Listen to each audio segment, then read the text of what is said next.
অবিশ্বাস্য! Pakistan super league PSL এর ১৪তম ম্যাচে লাহোর কালান্দার্স মুখোমুখি হবে পেশোয়ার জালমির। এই ম্যাচের ফলাফল খেলা শেষেই জানা যাবে, কিন্তু খেলা শুরু হওয়ার একদিন আগেই ফলাফল ফাঁস করল জ্যোতিষী বিড়াল। বিস্তারিত জানতে সম্পূর্ণ ভিডিওটি দেখুন। দর্শক, লাহোর কালান্দার্স এবং পেশোয়ার জালমির ম্যাচটি অনুষ্ঠিত হবে আগামীকাল বাংলাদেশ সময় রাত ৯টায় পেশোয়ার জালমির ঘরের মাঠ গাদ্দাফি স্টেডিয়ামে।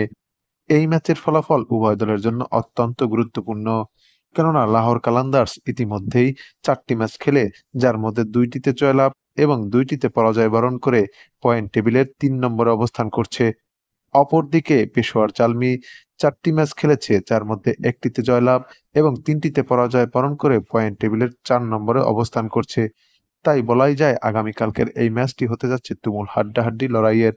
শক্তি এবং সামর্থ্যের দিক বিবেচনা করলে এবারের পিএসএল এ লাহোর কালান্দার্স এবং পেশোয়ার জালমি প্রায় একই রকম।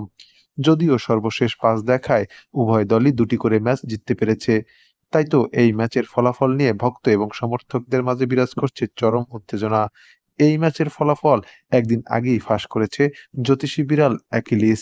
বিড়ালটির সামনে ২ দলের পতাকা সম্বলিত খাবার রাখা হলে বিড়ালটি পেশোয়ার জালমির পতাকা সম্বলিত খাবার খেয়ে নেয়।